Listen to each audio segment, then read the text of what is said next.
Dans cette vidéo, je vais vous montrer une extension pour Automatic 1111 qui décuple les possibilités de Stable Diffusion. C'est incroyable, ça change tout. ControlNet est une extension pour Automatic 1111 qui apporte un lot considérable de nouveaux modèles. Ces modèles s'appuient d'une manière différente sur la structure d'une image afin de pouvoir générer d'autres images à l'aide d'un prompt. Par exemple, on peut utiliser un modèle qui s'appelle Canny qui va nous permettre de nous appuyer sur les contours détectés dans une image afin de respecter la structure de celle-ci tout en la modifiant à l'aide du prompt. On trouve en tout 8 modèles différents que je vais bien sûr décrire dans cette vidéo. Et il y a actuellement 2 modèles phares que sont OpenPose qui s'appuie sur la pose des personnages dans une image de référence, donc extrêmement utile lorsque c'est important pour vous, et Scribble qui permet à partir d'un simple croquis de réaliser des images extrêmement détaillées. Alors si vous n'avez pas la possibilité d'utiliser Automatic 1111 sur votre ordinateur, je vous montre à la fin de la vidéo une version online de Scribble Diffusion. ControlNet s'appuie sur la version 1.5 de Stable Diffusion, ça ne marche pas encore avec les versions 2.0 et 2.1, en tout cas pour le moment, mais il est temps maintenant de vous montrer comment installer tout ça sur Automatic 1111. Bien, alors vous allez vous rendre dans le dossier où vous avez enregistré votre Automatic 1111 et vous allez saisir ici CMD.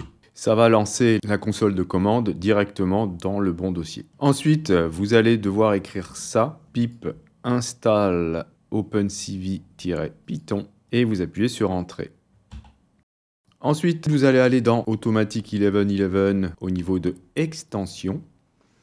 Vous allez cliquer ensuite sur Install from URL et vous allez coller ici le lien qui est celui-ci. github.com mukibil/sd-webui-controlnet. Vous trouverez ça dans la description. Vous le collez, vous cliquez sur Install. Voilà, une fois que vous avez écrit que c'est installé, vous allez ici cliquer sur Installed, OK, et cliquez ensuite sur Apply and Restart UI. Pour que ça fonctionne, il vous faut des modèles. Ces modèles, vous allez les trouver ici. Ils sont très lourds, ils font à peu près 6 Go chacun. Alors, il y a peut-être des modèles qui vont vous intéresser plus que d'autres. Vous allez mettre tous ces fichiers dans le dossier Stable Diffusion Web UI, extension, SD Web UI Control Net, modèle. Voilà, c'est là que les modèles doivent être placés. Une fois que c'est fait, eh bien, on va relancer Automatic 1111 et on va commencer à explorer les modèles. On va commencer par voir le modèle Canny Edge. Donc là, je suis avec la version 1.5 de Stable Diffusion. Je peux choisir le sampler qui m'intéresse. Je vais activer ensuite ControlNet. Vous cliquez ici. Ensuite, si vous n'avez pas beaucoup de mémoire vive sur votre carte vidéo, je vous encourage à cliquer ici sur Low VRAM. Ensuite, là, on va cliquer là pour recharger les modèles. Et Canny, vous le trouvez en tout premier ici. On va ensuite aller chercher le même préprocesseur. Il est conseillé d'utiliser les mêmes. Et là, vous allez voir apparaître des petits réglages. Pour l'instant, je vais laisser tout par défaut. Je charge une image de référence. Voilà, cette image-là que j'avais réalisée en utilisant le modèle 512 Depth Map. Et je vais dire tout simplement ici un chien. Et on va voir ce que ça donne après avoir cliqué sur Generate. Et voilà ce que j'obtiens. C'est très intéressant. On reconnaît bien la structure de l'image d'origine, car vous avez ici les lignes sur lesquelles l'algorithme s'appuie pour réaliser l'image finale. Et là, je l'ai utilisé, on est bien d'accord, dans Text to Image. Je ne suis pas dans Image to Image. Donc c'est cette référence-là qui est utilisée avec le modèle Canny de ControlNet pour réaliser cette image.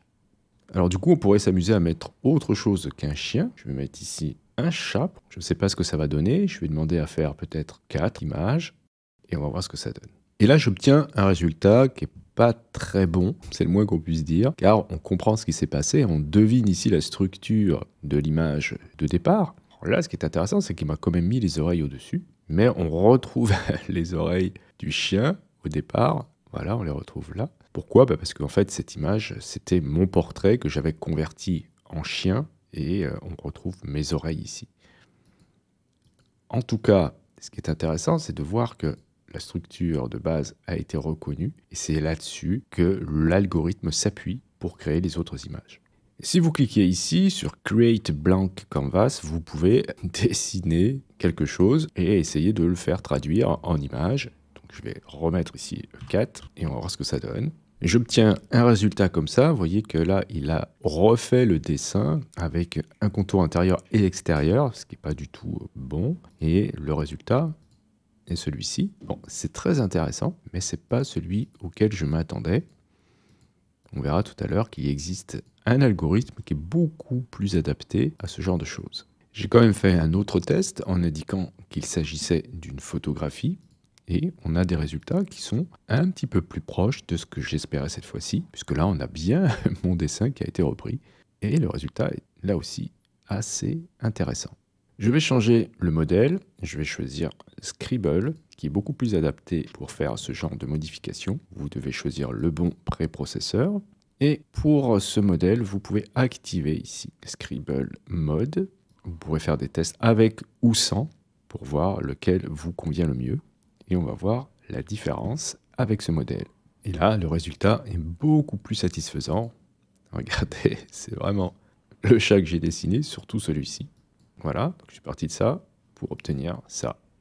Alors, vous pouvez vous amuser à essayer d'utiliser une photo, comme tout à l'heure. Je vais mettre la photo d'un chien, comme je sais que ça va mieux fonctionner. Ou alors, plutôt une peinture, et on va tester ça. Alors, j'obtiens ça. C'est assez éloigné de ce que j'attendais, et ça me sort ça comme ligne d'appui. Alors, encore une fois, ce modèle-là n'était pas du tout adapté pour ça. Si j'avais voulu convertir cette image-là en peinture d'une manière très réaliste, il y a un autre modèle, tout ça pour vous dire que voilà, les modèles sont adaptés à certaines tâches, et celui qui est adapté à ça, c'est HED. Et vous allez voir que là, je vais obtenir un résultat nettement meilleur. Alors, j'obtiens quelque chose comme ça.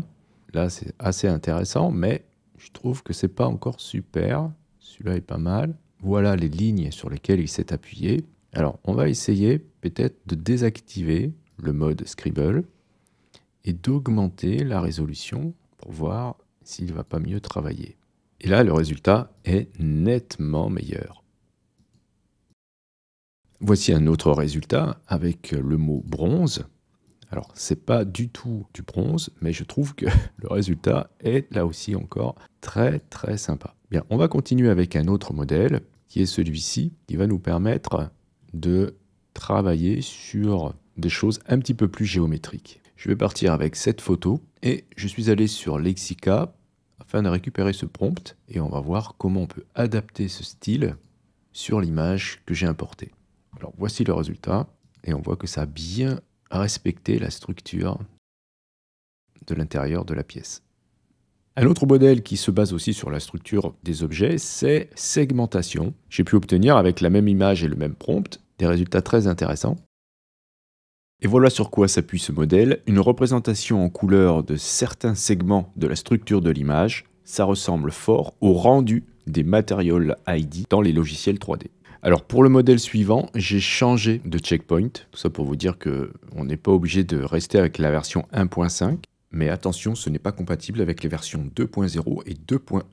Et je vais aller chercher le modèle Depth. Ce modèle s'appuie sur la profondeur de l'image. Il faut bien sûr prendre le préprocesseur identique. J'ai réglé la force un petit peu en deçà de 1. Je vais augmenter un petit peu la résolution de l'algorithme. Je vais le mettre à la même taille que mon image, même si ce n'est pas une nécessité, mais c'est pour que ce soit très précis. Et ce que je veux, c'est transformer cette image-là en bronze, en sculpture de bronze. Voici le résultat. L'image est extrêmement détaillée. Et voici la profondeur de l'image, le depth map, qui est lui aussi forcément très détaillé. En tout cas, le résultat est incroyable. On voit même ici la couture qu'on a sur l'image d'origine. Un autre modèle qui se rapproche de celui qu'on a vu tout à l'heure, c'est le modèle normal. Et je vais utiliser cette image-là. Avec ce prompt, voilà, je vais dire que je veux un portrait d'un pilote avec le style steampunk. Et voici le résultat que j'obtiens. Et qu'est-ce que c'est qu'une normal map? C'est ça. C'est la visualisation en couleur du relief d'une image. Ceux qui font de la 3D savent exactement de quoi je parle. Le résultat, en tout cas, reste très impressionnant. Et enfin, je vous montre le dernier modèle qui s'appelle Open Pose, qui est extrêmement intéressant. car ça va analyser la pose du modèle que vous avez dans l'image afin de la reproduire en utilisant votre prompt. Donc là, j'ai indiqué que je voulais un chat anthropomorphique qui saute avec un environnement de volcan. Et j'obtiens ce résultat. Donc, on voit qu'il y a encore des petits soucis, c'est sûr qu'il y a encore beaucoup de choses à régler, mais la pose est exactement celle qu'il y a dans la photo. Et on voit comment il a reconnu la pose. Vous avez un préprocesseur qui s'appelle Open Pose Hand, qui est censé mieux travailler la pose des mains. Alors, j'ai utilisé cette image-là. J'ai saisi un prompt tout simple, un homme qui tient ses lunettes de soleil, et j'obtiens ce résultat. Alors, on voit qu'au niveau des mains, c'est beaucoup mieux que ce qu'on a l'habitude de voir, mais il y a encore des petits soucis, évidemment. Il va falloir être un petit peu patient pour que tout cela fonctionne correctement. Mais en tout cas, regardez, on a bien ici une espèce d'articulation des doigts plus ou moins reconnue. Donc, à suivre. Là, je n'ai fait qu'effleurer l'extension, je n'ai même pas parlé du fonctionnement de l'extension dans Image to Image et je n'ai pas non plus trop exploré les réglages possibles. Donc on n'a pas fini d'en parler de cette extension, c'est un truc de malade et j'ai hâte d'y retourner. Pour ceux qui n'ont pas Automatic 1111 chez eux, vous pourrez tester Scribble Diffusion sur le web gratuitement. Il suffit de dessiner ici et de taper votre prompt. Et ensuite, vous cliquez sur Go. Et voici le résultat. C'est extrêmement amusant. Je vous remercie d'avoir suivi cette vidéo. Si vous avez des questions, n'hésitez pas à le faire dans les commentaires. Si vous souhaitez soutenir cette chaîne, c'est hyper important que vous cliquiez sur j'aime. Si vous n'êtes pas abonné et que vous souhaitez le faire, vous pouvez cliquer sur abonnez-vous. N'oubliez pas la petite clochette pour être averti des prochains tutos. Et justement, on se dit à la prochaine pour un autre tuto.